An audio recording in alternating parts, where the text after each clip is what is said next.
The champagne glass shattered against the marble floor, the sound cutting through the elegant chatter like a gunshot. My sister Victoria stood frozen in her designer gown, her face a portrait of disbelief as uniformed officers poured through the garden gates of her pristine Beverly Hills estate.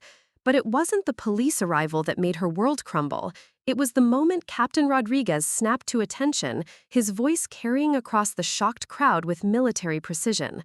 "Major General Chen, ma'am, apologies for the delay."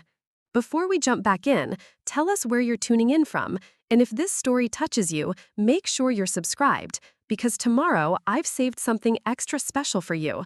2 hours earlier, I hadn't even been invited to this party. The morning had started like any other Tuesday in my quiet suburban apartment in Riverside. I was reviewing classified intelligence reports over coffee when my phone buzzed with a text from my mother. "Victoria's engagement party tonight. Family photo at 7. Don't embarrass us." No invitation, no please, just an expectation wrapped in thinly veiled disdain. I stared at the message for a long moment, then set the phone aside. 28 years old, and my family still treated me like the disappointing afterthought who couldn't get her life together. In their narrative, I was Elena Chen, the college dropout who bounced between dead-end jobs, living paycheck to paycheck while my younger sister soared through law school and landed herself a wealthy fiancé. They had no idea that Elena Chen was just a cover identity. My real name was classified, but for 15 years I'd been known in certain circles as Major General Alexandra Chen, the youngest person ever to achieve that rank in military intelligence. While my family thought I was stocking shelves at a big box store, I was actually coordinating counter-terrorism operations across 3 continents from a facility that didn't officially exist. The irony wasn't lost on me. My sister Victoria had spent her entire life chasing status, desperate to prove she was more important than everyone around her. Meanwhile, I held security clearances that would make presidents nervous, commanded resources that could topple governments, and had access to information that shaped global policy. But to my family, I was still just the failure who couldn't hold down a real job. My phone rang, interrupting my thoughts. The caller ID showed my handler's secure line. "We have a situation." Director Walsh's voice was tense. "Your sister's fiancé just triggered multiple red flags. We need you operational within the hour." I felt my blood turn to ice. Clarify the nature of the threat. "James Morrison, Victoria's fiancé. He's not who he claims to be. We've been tracking a terrorist cell's financial network, and $3 million just moved through accounts registered under his real name. The engagement party tonight? It's a cover for a major operation." The pieces clicked into place with sickening clarity. My sister's perfect life, her fairy tale romance, the rushed engagement to a man she'd known for only 6 months. It was all a lie, built on something far more dangerous than I'd imagined. "What's the operational parameters?" I asked, already moving toward my secure closet where my real gear was hidden. "We have credible intelligence that Morrison is planning to execute a high-value target tonight, someone important enough that half the city's political elite will be in attendance. We need you in position for surveillance and possible intervention." "Sir, with respect, this is my family." "Which is exactly why you're the only person who can get close enough to stop this. You know the layout, you know the players, and most importantly, you have natural cover. To everyone there, you're just Victoria's loser sister." I closed my eyes, feeling the weight of years of family disappointment suddenly transform into tactical advantage. All those dismissive comments, all that casual cruelty, had inadvertently created the perfect operational disguise. "Understood, sir. I'm going in." The drive to Beverly Hills gave me time to process the magnitude of what I was walking into. My sister, the woman who had spent years making me feel small and worthless, was unknowingly engaged to a terrorist. The man she thought was her Prince Charming was using her connections, her party, her social circle as cover for an operation that could kill dozens of innocent people. As I pulled up to the estate, I had to admit Victoria had outdone herself. The house was a masterpiece of conspicuous consumption, every detail calculated to project success and sophistication. Valet attendants in crisp uniforms directed expensive cars into perfect rows. String lights turned the expansive garden into something from a magazine spread.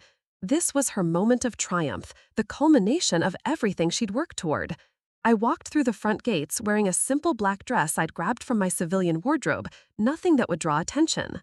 The invitation scanner beeped red when the staff tried to process my entry. "I'm sorry, miss, but your name isn't on the guest list," the young man said apologetically. "I'm the bride's sister," I replied calmly. He checked his tablet again, frowning. "I don't see any notation about family exceptions." Before I could respond, Victoria's voice cut through the evening air like broken glass. "What is she doing here?" My sister approached in a cloud of expensive perfume and barely contained irritation. Her wedding dress designer had outdone himself with the engagement party gown, something that probably cost more than most people's cars. She looked every inch the successful attorney who'd landed the catch of the century. "Victoria," I said simply. "You weren't invited, Elena. This is a private event." "Mom texted me about family photos." Her laugh was sharp and mirthless. "Family photos? Look around. Do you see anyone here who looks like they work retail? This is a sophisticated gathering of accomplished people. My fiancé's colleagues, my law firm partners, city councilmen, federal judges. You'd stick out like a sore thumb." The words stung, but not for the reason she intended. Every person she'd just named was potentially in danger, and she had no idea. "Besides," she continued, warming to her theme, "James specifically asked that we keep the guest list exclusive. People who've actually achieved something with their lives. I'm sure you understand." "I understand perfectly," I said, and I did. Her fiancé wanted to control exactly who was present tonight. No surprises, no variables he couldn't account for. "There's a sports bar down on Wilshire," Victoria said, not unkindly, but with the casual dismissal of someone discarding trash. "Maybe you could watch a game or something. I'll call you tomorrow and we can catch up properly." She was already turning away, her attention caught by a group of women in equally expensive attire who were calling her name with theatrical enthusiasm. I wasn't dismissed. I was forgotten, erased from her awareness as thoroughly as if I'd never existed. But I wasn't leaving. I walked back to my car and opened the trunk, revealing a compartment that contained equipment most people couldn't imagine. Military-grade surveillance gear, encrypted communication devices, and enough firepower to outfit a small tactical team. I selected what I needed for reconnaissance and closed the trunk. 30 minutes later, I was crouched in the shadows of the estate's extensive landscaping, invisible to the party guests but with a clear line of sight to the main gathering areas. Through high-powered optics, I could see everything.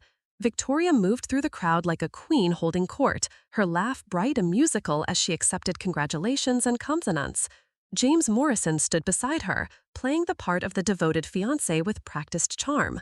He was handsome in a generic way that would make him forgettable in any crowd, exactly the kind of face that intelligence operatives cultivated.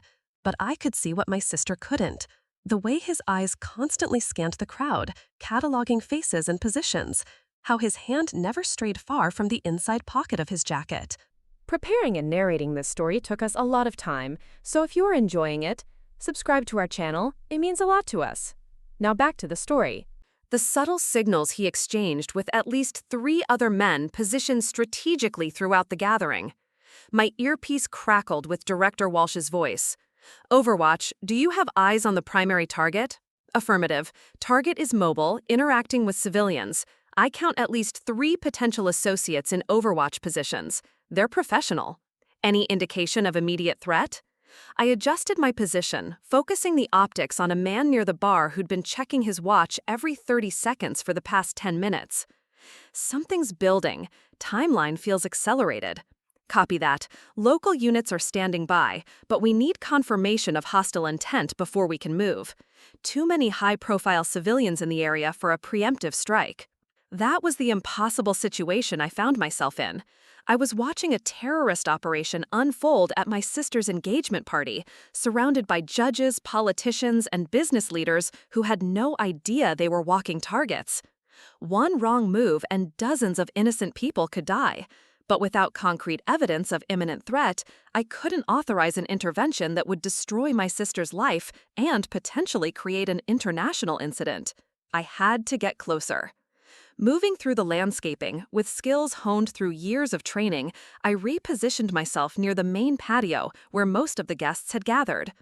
Victoria was in the center of everything, radiant with happiness as she showed off her engagement ring to an admiring circle of women. That's when I heard it. James Morrison had stepped away from the main group, speaking quietly into what looked like a standard cell phone, but was clearly something more sophisticated.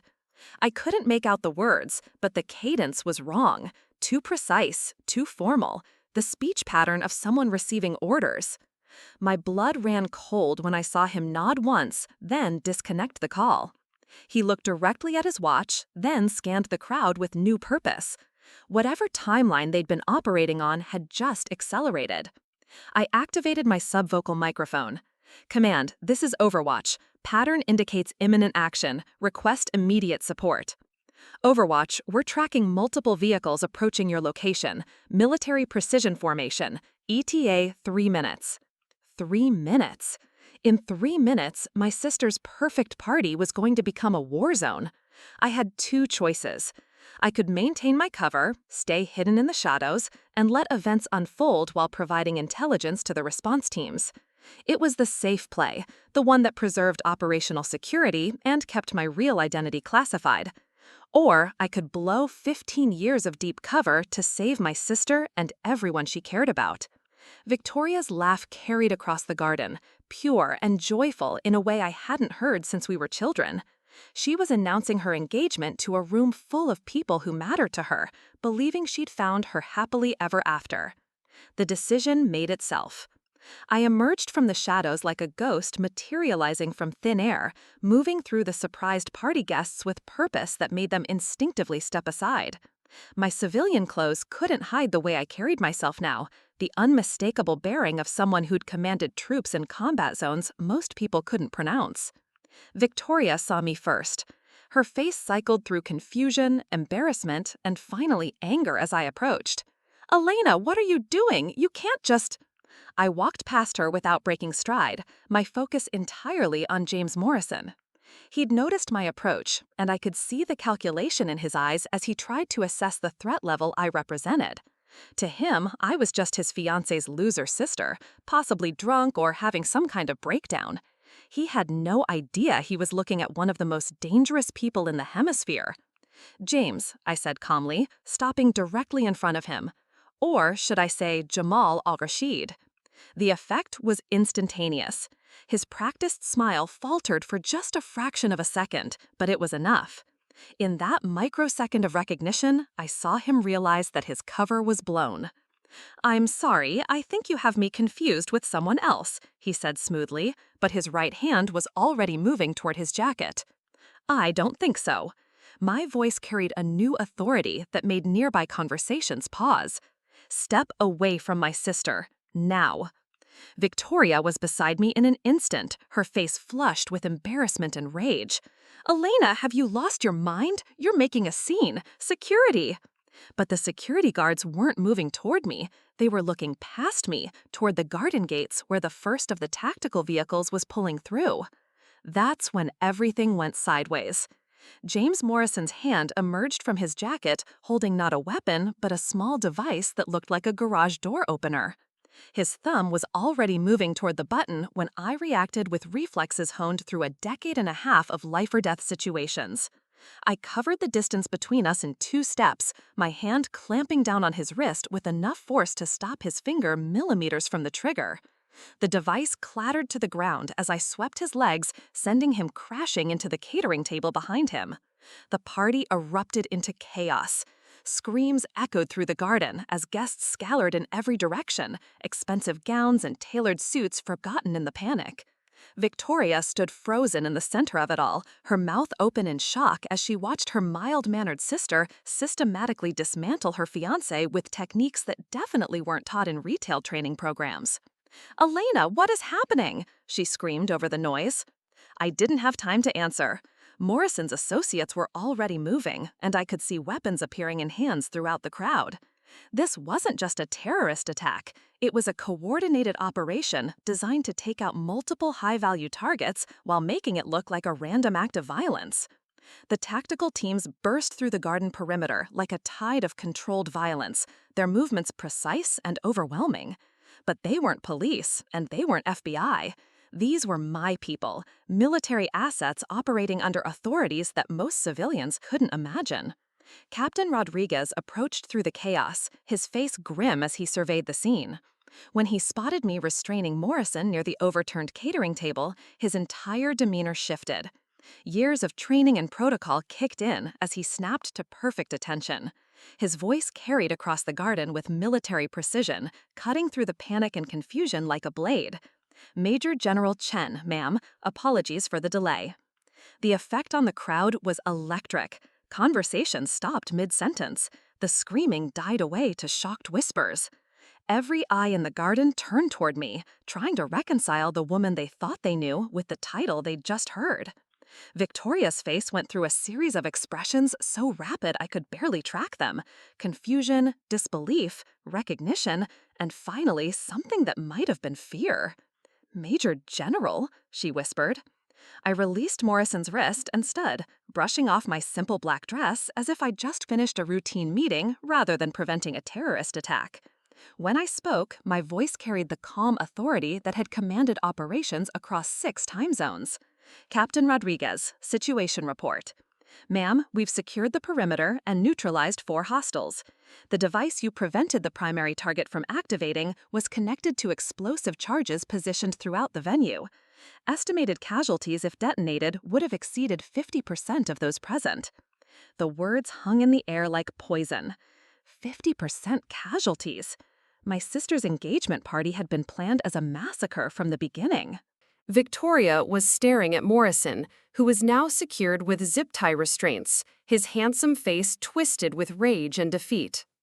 "I don't understand," she said, her voice barely above a whisper. "James, what is he talking about?"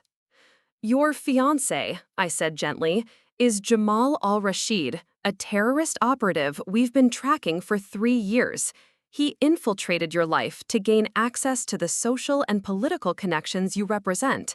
Tonight was never about celebrating your engagement. It was about eliminating everyone in this garden." The color drained from her face as the full scope of the deception became clear. The romantic courtship, the rushed engagement, the exclusive guest list filled with judges and politicians, it had all been carefully orchestrated to create the perfect killing field. "But he loves me," she said, the words sounding hollow even to her own ears. Morrison laughed, the sound bitter and cruel. "Love? You stupid woman. You were a means to an end. Your connections, your social circle, your pathetic need for validation. You made it so easy." Victoria flinched as if she'd been slapped. All around her, the guests she'd been so proud to host were being questioned by federal agents, their elegant party transformed into a crime scene. The perfect life she'd built was crumbling in real time. I watched my sister's world collapse and felt something unexpected. Not satisfaction, but sadness. For all her cruelty over the years, all the dismissive comments and casual humiliation, she hadn't deserved this. No one deserved to discover that their love story was actually a terrorist plot. Director Walsh appeared at my side, his presence commanding immediate respect from the tactical teams. "General Chen, excellent work. We'll need a full debrief, but initial assessment suggests you prevented a catastrophic loss of life." "Just doing my job, sir." He glanced around at the chaos of the ruined party, then back at me. "Your cover's blown. 28 years of deep identity work just went up in smoke." I looked at Victoria, who was standing alone in the middle of her destroyed dream, surrounded by the wreckage of everything she thought was real. It was worth it. The cleanup took hours. Federal agents processed evidence, interviewed guests, and coordinated with international partners to roll up the rest of Morrison's cell. I spent most of the time giving statements and coordinating with various agencies who needed to understand exactly how a terrorist operation had come so close to success. By dawn, the estate was empty except for family. My parents had arrived sometime during the night, their faces shell-shocked as they tried to process everything that had happened. Victoria sat on the steps of her dream house, still wearing her engagement dress, staring at nothing. My mother approached me hesitantly, as if I were a stranger she was meeting for the first time. "Elena, is that even your real name?" "It's one of them." "Major General," my father said, the title sounding foreign in his mouth. "You're actually a Major General?" "For 15 years. He sat down heavily on a garden chair that had somehow survived the chaos. All this time, we thought you couldn't? Couldn't what, Dad? Couldn't succeed? Couldn't amount to anything? Couldn't make you proud? The words came out harsher than I'd intended, carrying years of accumulated hurt that I'd thought I'd moved past. But seeing him struggle to reconcile his assumptions with reality brought it all flooding back. "We didn't know," my mother said quietly. "How could we know?" "You could have asked. In 28 years, you could have asked me once about my life, my work, what I actually did with my time. Instead, you created a story about who I was and decided that was enough." Victoria looked up from the steps, her mascara smeared, her perfect composure finally cracked. "Why didn't you tell us?" The question I'd been dreading. How do you explain that your family's disappointment in you had become a crucial part of your operational security? That their dismissive attitude toward your life had provided perfect cover for activities that shaped international policy? Because I couldn't. My work requires deep cover, long-term identity protection. The fewer people who knew the truth, the safer everyone was. "But we're your family." "You're my family, but you're also civilians. The people I work against don't hesitate to target families. Your ignorance was your protection." She absorbed this slowly, her legal mind trying to process the implications. The phone calls asking about James, the questions about his background. You weren't being jealous, you were investigating him. "I was trying to protect you without blowing my cover. When you shut down every conversation, refused to listen to any concerns, I had to find other ways to gather intelligence. And when that wasn't enough, you risked everything to save us." I looked around at the remnants of her perfect party, at the family that had never really known me, at the life I'd just sacrificed to keep them safe. "You're my sister, Victoria. For all our problems, for all the years of feeling like I didn't matter to you, you're still my sister. I couldn't let you die believing a lie." The sun was fully up now, turning the destroyed garden into something almost beautiful in the golden morning light. My phone was already buzzing with messages from Washington, new assignments that would take me far from this place and these people who were finally seeing me clearly. "What happens now?" Victoria asked. "Now I disappear again. Different name, different cover, different life. The woman you knew as Elena Chen was just a character I played. She's gone now." "But you're not gone." I smiled for the first time in 24 hours. "No, I'm not gone. I'm just finally myself." As I walked toward my car, leaving behind the ruins of both my sister's dreams and my own carefully constructed fiction, I felt something I hadn't experienced in years: freedom. For the first time in my adult life, I didn't have to pretend to be smaller than I was, less capable than I was, less important than I was. My phone rang as I reached the street. Director Walsh's voice was crisp with new urgency. "General Chen, we need you in Washington immediately. There's a situation developing that requires your specific expertise." "On my way, sir." Behind me, I could hear Victoria calling my name, but I didn't turn around. Elena Chen, the disappointing daughter, the family failure, the woman who never quite measured up, was gone forever. In her place stood someone who had always existed but had never been allowed to emerge, a leader, a protector, a woman whose worth wasn't measured by her family's approval, but by her willingness to sacrifice everything to keep the people she loved safe. The road ahead was uncertain, filled with new challenges and different dangers. But for the first time in my life, I was facing it as myself, completely and unapologetically, and that made all the difference. The Washington briefing room was colder than I remembered, its sterile walls lined with monitors displaying intelligence feeds from every corner of the globe. I'd been summoned here less than 6 hours after the events in Beverly Hills, my civilian clothes replaced with a crisp military uniform that felt foreign after years of hiding in plain sight. The silver stars on my collar caught the fluorescent light as I took my seat at the conference table, surrounded by officials whose faces I recognized from classified briefings but had never met in person. Director Walsh stood at the head of the room, his expression grim, as he activated the main display screen. Satellite imagery filled the wall, showing what appeared to be a compound somewhere in the Middle East, its structures outlined in the green glow of thermal imaging. "Ladies and gentlemen, Operation Golden Gate was just the beginning," he announced, his voice cutting through the morning stillness. What General Chen prevented in Los Angeles was one node in a much larger network.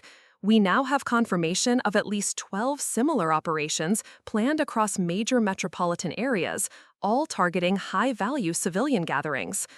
The faces around the table remained impassive, but I could sense the tension ratcheting up a notch. 12 operations meant hundreds of potential casualties, thousands if they were as well planned as Morrison's attempted massacre. "General Chen," Walsh continued, turning his attention to me, "your exposure of the Los Angeles cell has provided us with unprecedented intelligence about their operational structure. We need you to lead the task force responsible for dismantling the entire network." I studied the satellite imagery, my mind already processing the tactical challenges involved. Time frame? 72 hours. Intelligence suggests they've moved up their timeline in response to the Los Angeles compromise. If we don't move fast, they'll scatter to the wind and we'll be back to playing defense. 72 hours to coordinate a multi-city operation against a terrorist network that had been planning for months, possibly years. It was the kind of challenge that would have excited me a week ago. Now, with my cover blown, my family relationships in ruins, it felt like just another way to avoid dealing with the wreckage of my personal life. "What assets do we have available?" I asked, pushing aside the emotional turmoil to focus on the mission. "Everything," came a voice from the back of the room. I turned to see General Patricia Hawkins, the chairman of the Joint Chiefs, entering the briefing room with the kind of presence that made even seasoned military officers straighten unconsciously. She was a legend in intelligence circles, a woman who'd risen through the ranks during an era when female officers were still fighting for basic recognition. "General Chen," she said, her voice carrying decades of authority, "I've been following your career for some time. Your work has been exemplary, but yesterday's operation demonstrated something beyond technical competence. You showed the kind of judgment under pressure that we need at the highest levels." She took a seat across from me, her steel-gray eyes never leaving mine. "The President has authorized me to offer you command of Joint Special Operations Task Force, full operational authority, unlimited resources, direct reporting to the National Security Council." The room fell silent. JSOF 7 was the kind of assignment that military careers were built around, the pinnacle of Special Operations Command. It was also the kind of position that required absolute dedication, the sacrifice of any semblance of normal life. "Ma'am, I'm honored, but given recent events with my family—" "Your family situation is precisely why you're perfect for this role," General Hawkins interrupted. "You've just demonstrated that you're willing to sacrifice everything for the mission. No divided loyalties, no competing priorities, just pure focus on protecting American lives." The words stung more than I expected. She was right, of course. With my cover blown, my relationships with my family irreparably damaged, and my civilian identity exposed, I had nothing left but the mission. But hearing it stated so bluntly made the loss feel fresh and raw. "I need to ask, ma'am, my sister, my parents, what kind of protection will they have?" Director Walsh leaned forward. "Full witness protection protocols are already in place. New identities, relocated to a secure facility, around-the-clock protection. They'll be safer than they've ever been in their lives." I thought about Victoria, probably still sitting on the steps of her ruined dream house, trying to process the fact that her entire life had been a lie constructed by a terrorist. My parents, forced to confront the reality that their disappointing daughter was actually one of the most highly classified military officers in the country. They were safe, but they were also strangers to me now, people I might never see again. "I accept the assignment," I said quietly. General Hawkins nodded approvingly. "Excellent. Your first briefing is in 30 minutes. Director Walsh will provide operational details, but I want you to understand the scope of what we're dealing with." She gestured to the wall display, which shifted to show a map of the United States dotted with red markers. 12 cities, 12 high-profile targets. political fundraisers, charity galas, corporate events, all populated by the kind of people whose deaths would send shockwaves through the entire power structure. This isn't random terrorism, it's a coordinated attempt to decapitate American leadership. The markers pulsed on the screen like a heartbeat, each one representing hundreds of potential casualties. New York, Chicago, San Francisco, Miami, Dallas, Seattle. Every major metropolitan area had been targeted with surgical precision. The Los Angeles operation was the test run, Walsh added. Morrison's team was supposed to execute their attack and then provide real-time feedback to the other cells about security responses, tactical effectiveness, civilian panic patterns. Your intervention disrupted their entire intelligence-gathering operation. Which means the other cells are operating blind, I realized. They'll be improvising, which makes them both more dangerous and more vulnerable. Exactly. We have a narrow window where they're off balance and potentially making mistakes, but that window is closing fast. The briefing continued for another hour, layers of intelligence and tactical analysis that painted a picture of an enemy more sophisticated and better funded than anything we'd faced in recent memory.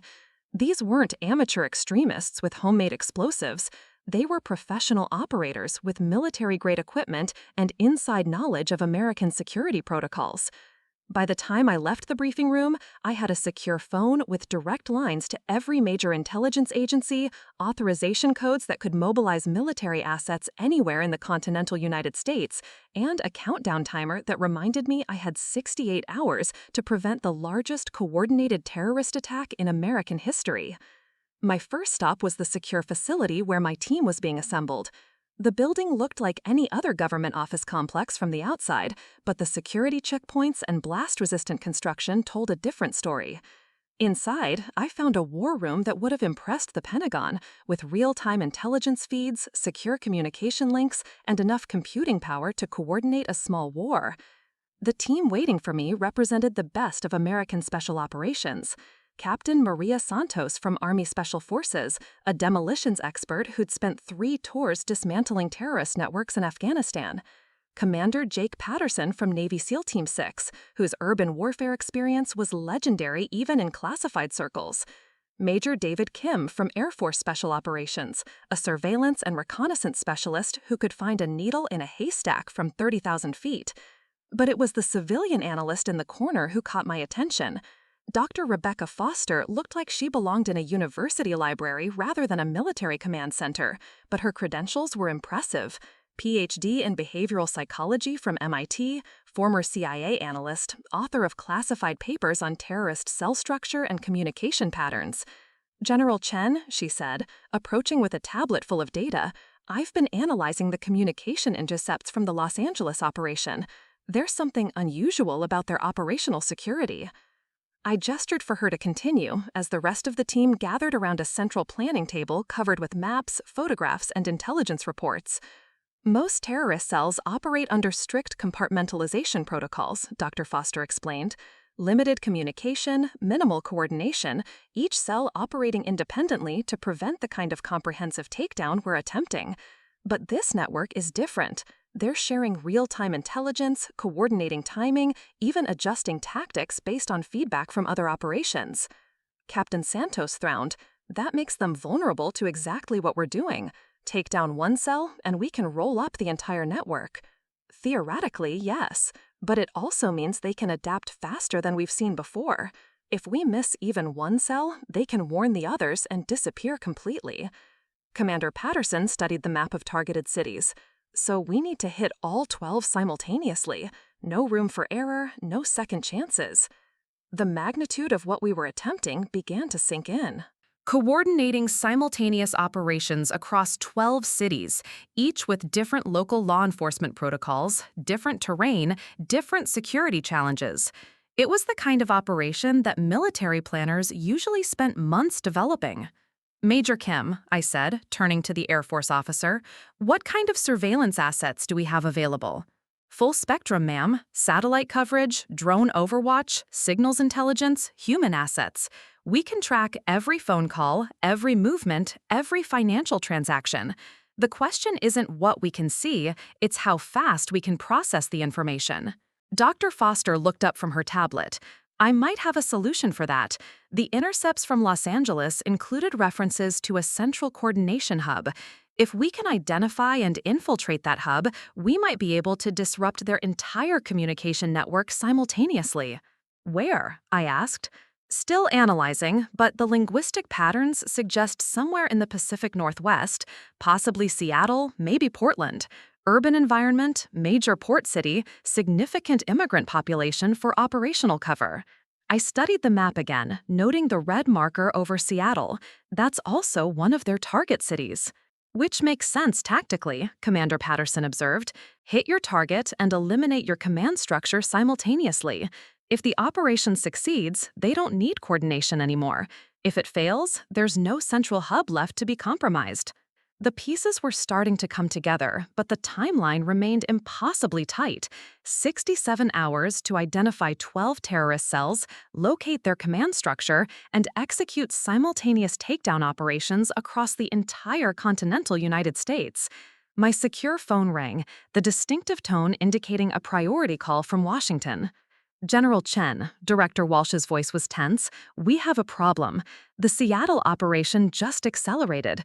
Local FBI picked up chatter indicating they're moving to execute tonight instead of waiting for the coordinated timeline. The war room fell silent as everyone processed the implications. If Seattle moved early, the entire network would know we were onto them within hours. The other 11 operations would either execute immediately or scatter completely.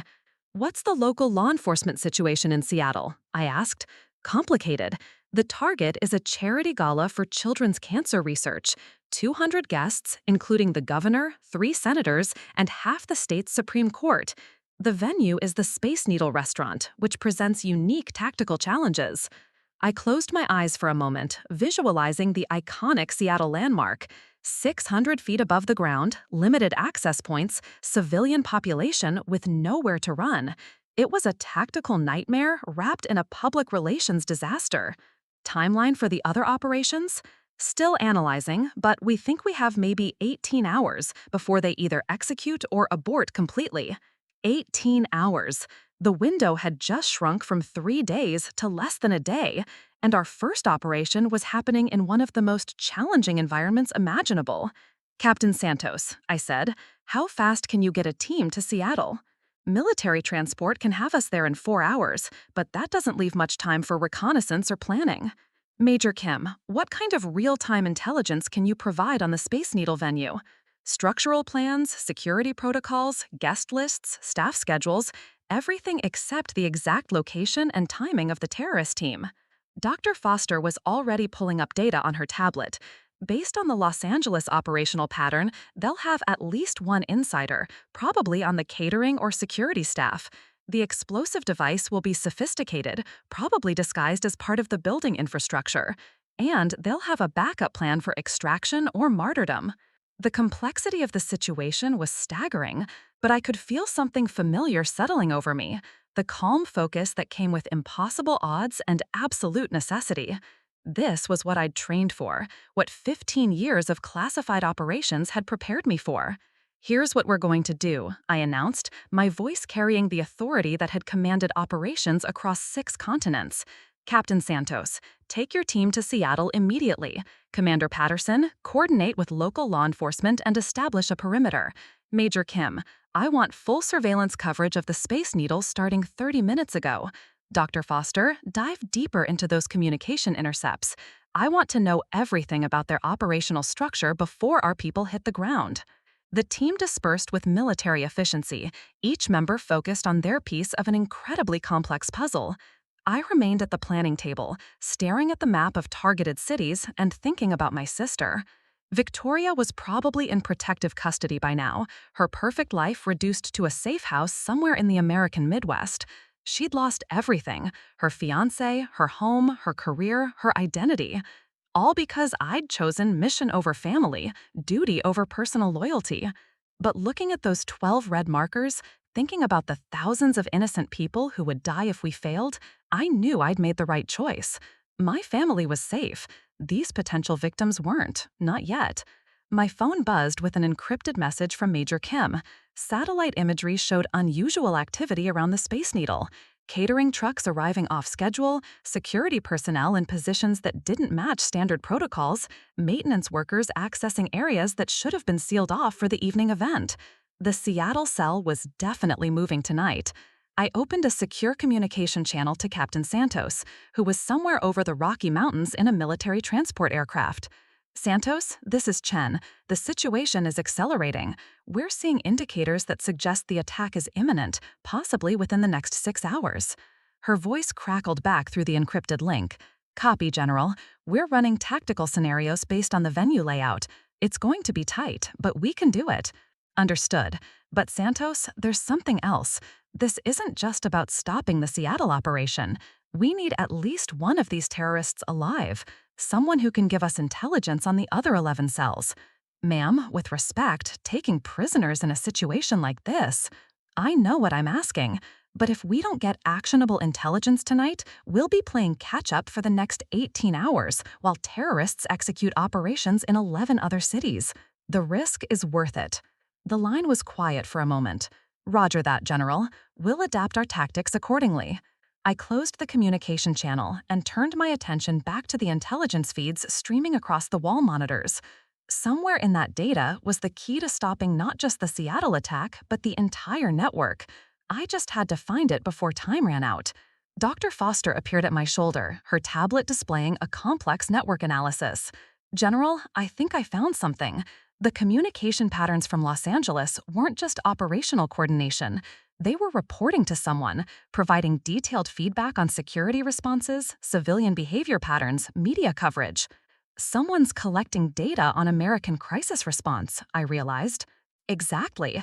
And based on the linguistic analysis and communication timing, I think that someone is in Seattle, not just coordinating the attack, but observing it firsthand to gather intelligence for future operations.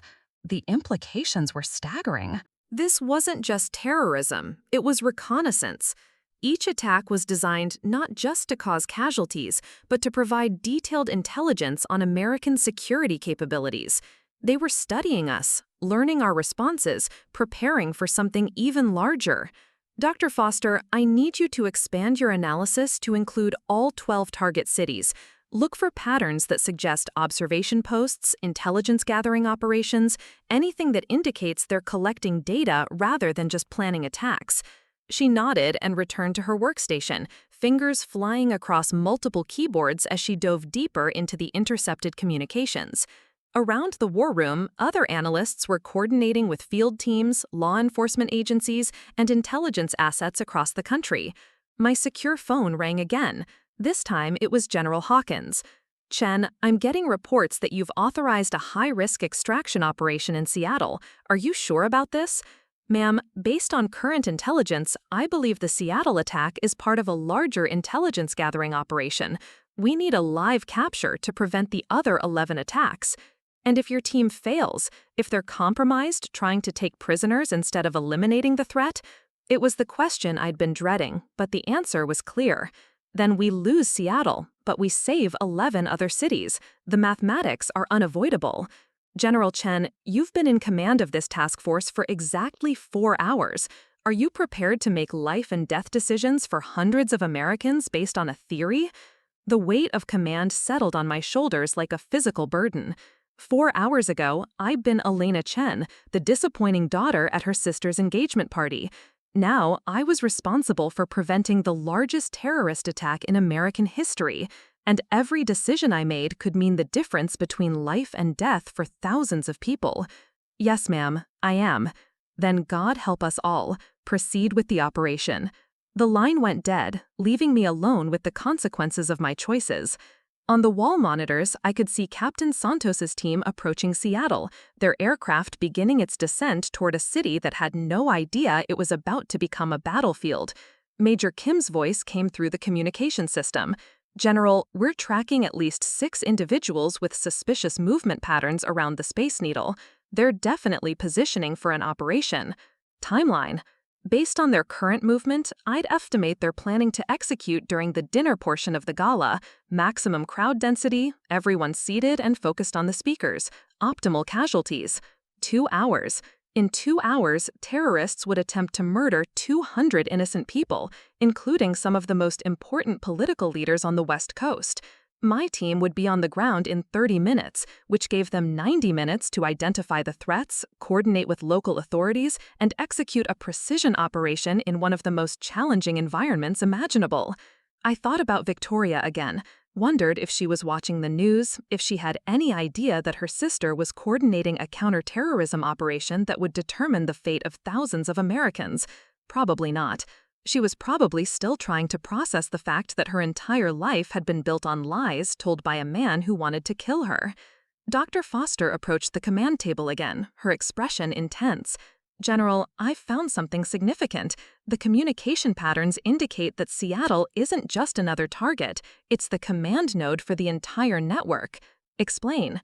Every intercepted message from the other 11 cells eventually routes through a relay system that terminates in Seattle. If we can identify and eliminate that relay system, we can blind the entire network simultaneously. It was the break we'd been hoping for, but it also raised the stakes exponentially.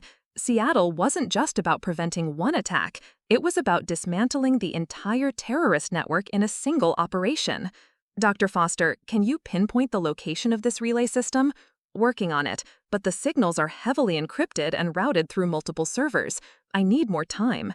Time we didn't have. In 90 minutes, Captain Santos's team would be moving against terrorist positions around the Space Needle, and I still didn't have a complete picture of what they were walking into. Commander Patterson's voice crackled through the communication system from his position coordinating with Seattle law enforcement. "General, we have a problem. Local PB wants to evacuate the Space Needle immediately.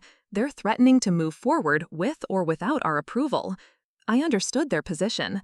From their perspective, they had credible intelligence about a terrorist attack on a high-profile target filled with VIPs. The logical response was immediate evacuation and lockdown, but that would also alert the terrorists that we were onto them, potentially causing them to detonate early or escape completely. "Commander, what's the evacuation timeline if we authorize it now?" "At least 40 minutes to clear all civilians from the area." "But General, there's no way to evacuate without the terrorists noticing. The Space Needle is visible from every approach route," which meant we had to choose between saving the civilians in the immediate area and preventing attacks in 11 other cities. It was an impossible decision, but it was mine to make. Negative on the evacuation. We proceed with the operation as planned. "General, are you sure? If this goes wrong, we lose Seattle. If we don't try, we lose everything." The operation continues. I could hear the tension in Patterson's voice as he acknowledged the order. No military officer wanted to leave civilians in danger, but sometimes the mission required accepting unacceptable risks. My secure phone buzzed with a priority message from Captain Santos. Her team was on the ground in Seattle, moving into position around the Space Needle. Real-time intelligence indicated the terrorist team was also in position, waiting for the optimal moment to execute their attack. Everything was converging on a single point in space and time, a restaurant 600 feet above Seattle where 200 innocent people were enjoying dinner while terrorists prepared to murder them, and my team prepared to stop it. The next hour would determine whether thousands of Americans lived or died, whether a terrorist network was dismantled or allowed to disappear into the shadows. My first command decision would be remembered as brilliant strategy or catastrophic failure. I looked around the war room, at the analysts, operators, and intelligence specialists who were all focused on their individual pieces of an incredibly complex operation. Each of them was trusting my judgment, believing that my decisions would lead to success rather than disaster. For the first time since accepting command of JSOF 7, I allowed myself to feel the full weight of the responsibility I'd taken on. These weren't just tactical decisions or strategic choices. They were life and death determinations that would echo through history. My sister Victoria had spent years making me small, insignificant, unworthy of respect or attention. She'd had no idea that her disappointing sister was actually one of the most highly classified military officers in the country, someone trusted with decisions that shaped international policy and protected American lives. Now, with my cover blown and my family relationships destroyed, I was finally operating as myself. Major General Alexandra Chen, commander of Joint Special Operations Task Force 7, the person responsible for preventing the largest terrorist attack in American history. It was terrifying, exhilarating, and absolutely right. The countdown timer on my workstation showed 57 minutes until the estimated execution time for the Seattle attack. In 57 minutes, I'd know whether my first major command decision had been the right one. The Space Needle's observation deck gleamed like a beacon against Seattle's twilight sky, completely unaware that Beth was ascending toward it in service elevators and maintenance shafts. Captain Santos's voice crackled through my earpiece from her position in the building's lower levels, steady despite the impossible circumstances.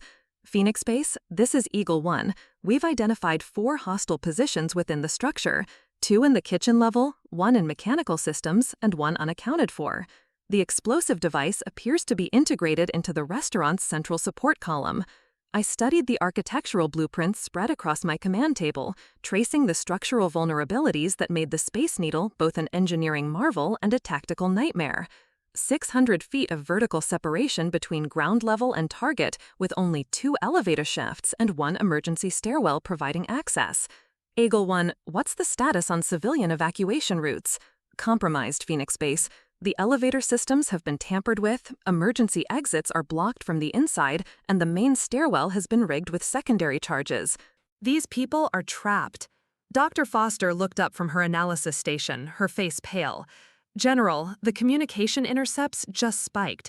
The Seattle team is receiving final authorization codes from multiple sources simultaneously.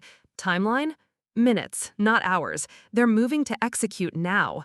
My secure phone erupted with incoming calls from every major agency in Washington. The FBI wanted to take over the operation. The Secret Service was demanding immediate evacuation of the political targets. Local law enforcement was threatening to move forward without federal coordination. Everyone had an opinion about how to handle the crisis, but none of them had the complete intelligence picture. I ignored the phone and opened the tactical channel to all my field units.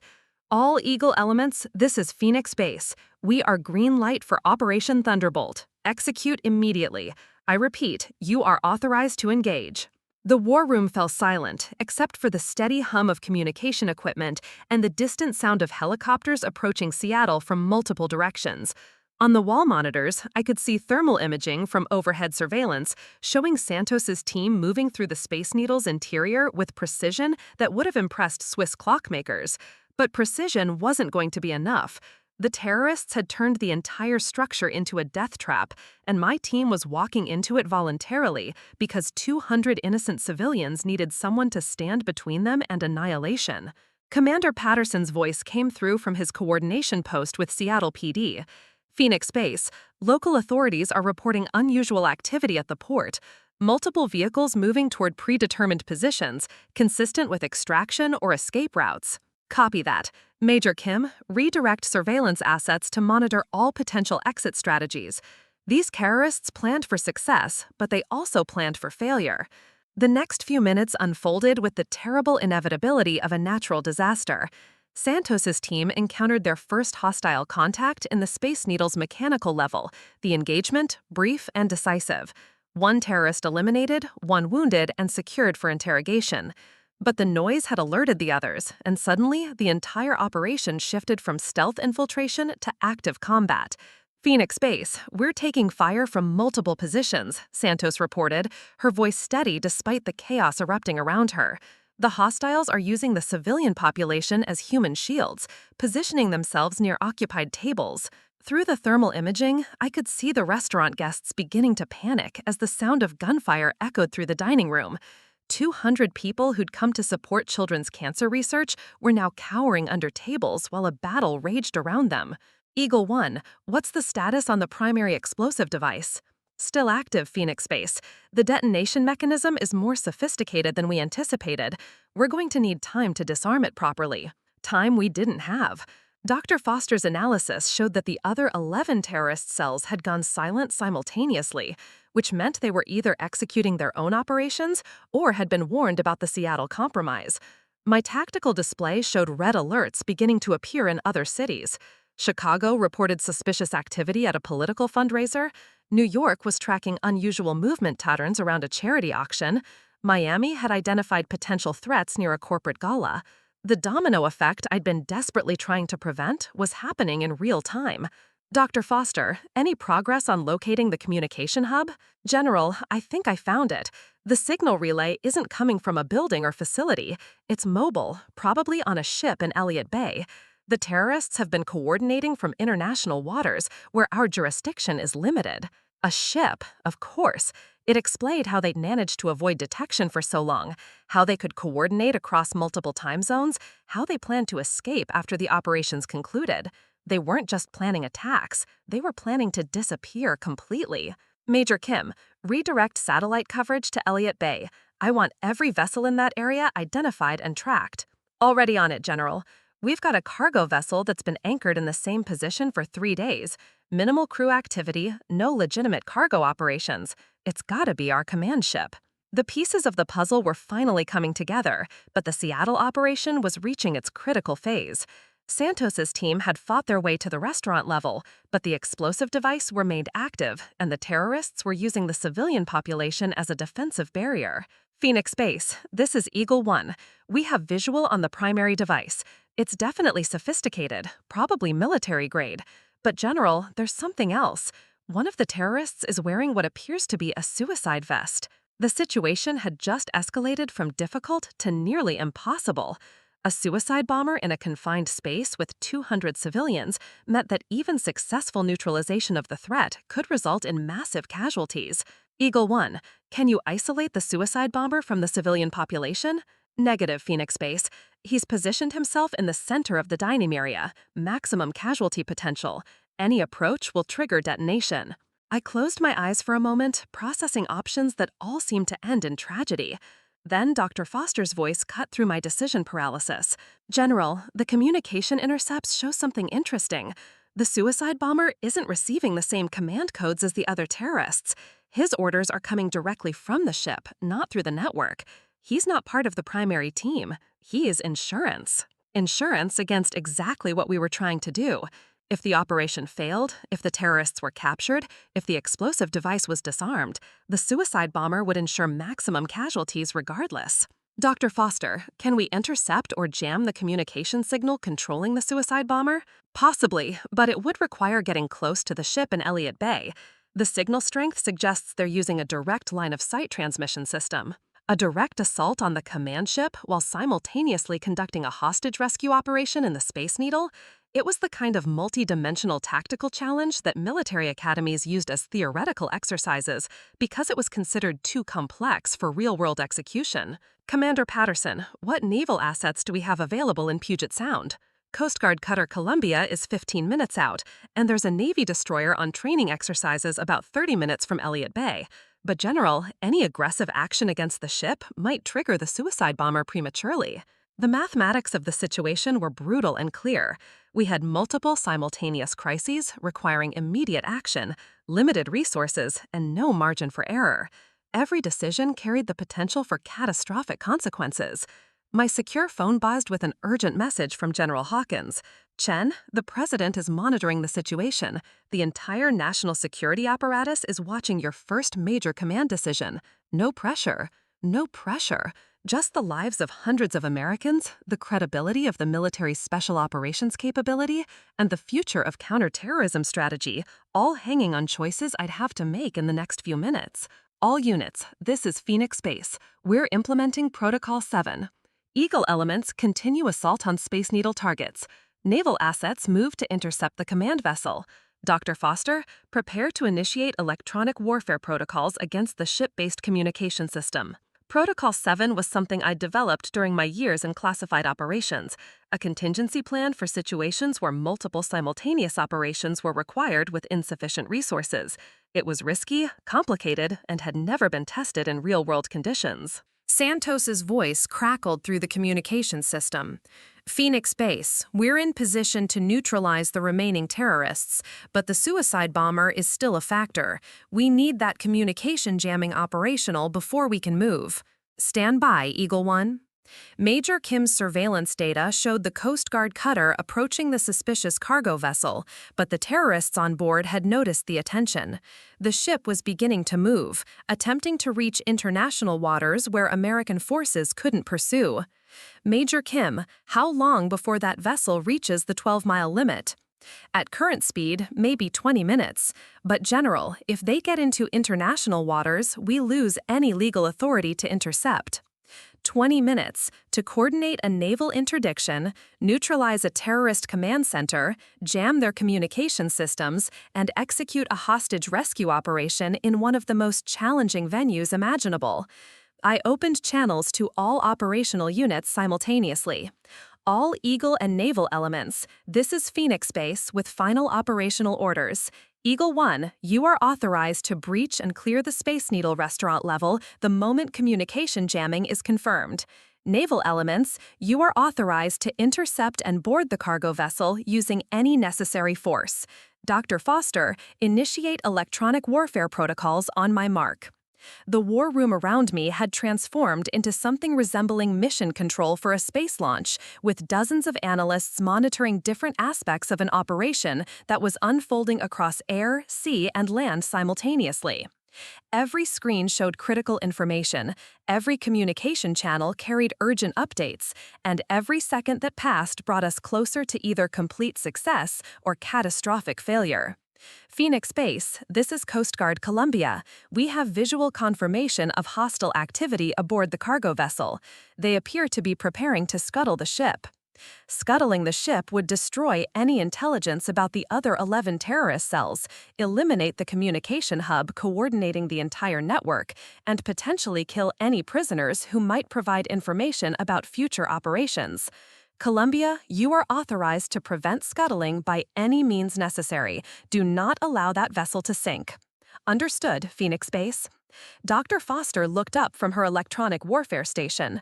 General, I'm ready to initiate communication jamming, but once I start, we'll be committed. The terrorists will know we've found their command ship, and they'll either surrender or fight to the death. Eagle 1, are you ready to move the moment jamming begins? Santos's voice was calm despite the chaos around her. Affirmative, Phoenix Base. We have clear shots on all remaining hostiles except the suicide bomber.